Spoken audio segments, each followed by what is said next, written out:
UNTV live, हम हैं आपकी आवाज। नमस्कार, UNTV लाइव में आप सभी का स्वागत है। मैं हूं प्रगति पचोली।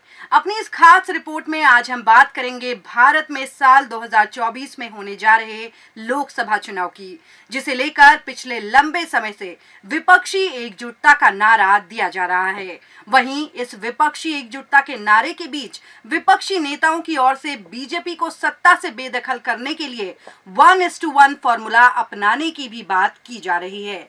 आखिर क्या है यह 1:1 फॉर्मूला? वहीं क्या इस फॉर्मूले से देश की सत्ता की चाबी किसी और के हाथों में जा पाएगी?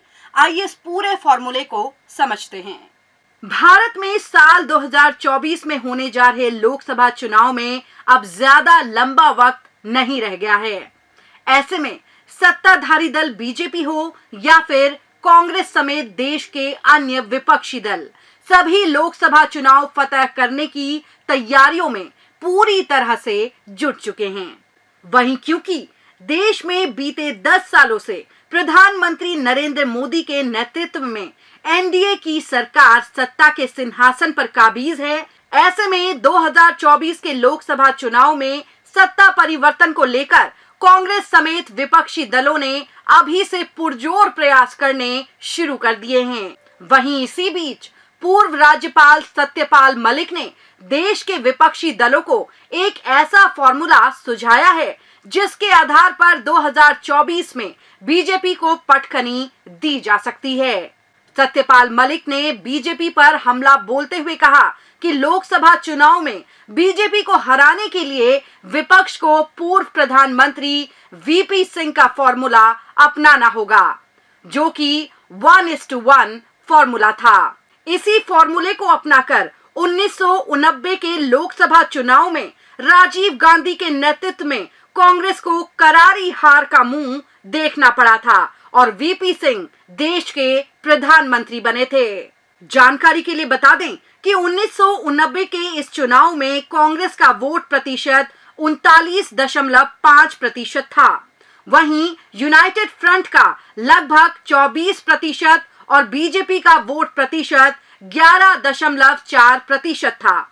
हालांकि बाकी दलों के समर्थन से नेशनल फ्रंट सरकार बनाने में उस दौरान सफल रही। जानकारी के लिए यह भी बता दें कि आजादी के बाद 1990 में दूसरी बार कांग्रेस विपक्ष में बैठी थी। अब आइए आपको पूर्व राज्यपाल सत्यपाल मलिक की ओर से विपक्ष को दिए गए 1:1 फॉर्मूला के बारे में समझाते हैं। जब किसी मजबूत पार्टी के उम्मीदवार के खिलाफ बाकी सभी विपक्षी दल मिलकर अपना सिर्फ एक उम्मीदवार उतारते हैं तो इसे 1:1 फॉर्मूला कहा जाता है। पूर्व राज्यपाल सत्यपाल मलिक ने एक इंटरव्यू में कहा कि 2024 में बीजेपी के एक उम्मीदवार के सामने अगर विपक्ष ने एक ही उम्मीदवार उतारा तो बीजेपी की हार तय है। 1990 के दौरान वीपी सिंह के समर्थन में और 1977 में इंदिरा गांधी के विरोध में यही फॉर्मूला काम आया था। 1:1 फॉर्मूला को आप ऐसे भी समझ सकते हैं कि उदाहरण के लिए सोचिए कि 2024 के लोकसभा चुनाव में दिल्ली की 7 लोकसभा सीटों पर बीजेपी के खिलाफ आम आदमी पार्टी, कांग्रेस, बसपा समेत बड़े विपक्षी दल मिलकर मैदान में अपने 7 उम्मीदवार उतारते हैं।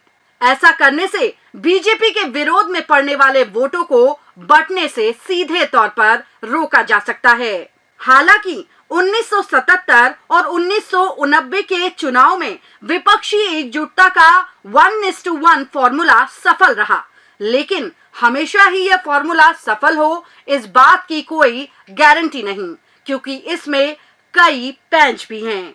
1:1 फॉर्मूला से जुड़े पैंच। पहला पैंच, मान लीजिए 2024 के लोकसभा चुनाव में सभी विपक्षी दल इस फॉर्मूले से चुनावी मैदान में उतरते हैं, तो बिहार में राजद और जेडीयू चाहेंगे कि उनके हिस्से में ज्यादा सीटें आए। इसी तरह यूपी में सपा बसपा ज्यादा से ज्यादा सीटें चाहेंगी, जिससे विपक्षी दलों की एकता खतरे में पड़ सकती है। दूसरा पैंच, अगर सीटों को लेकर तालमेल बन भी जाए तो लड़ाई प्रधानमंत्री पद को लेकर शुरू होगी।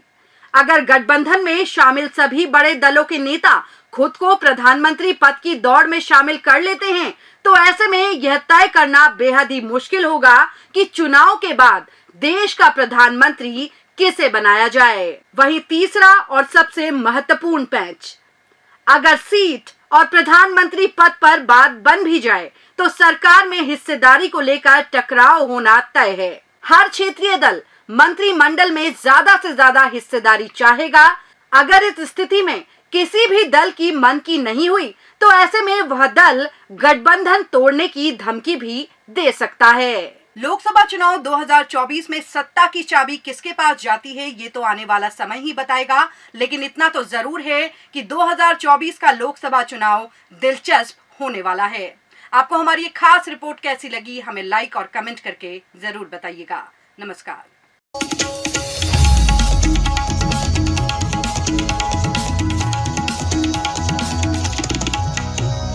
UNTV लाइव, हम हैं आपकी आवाज।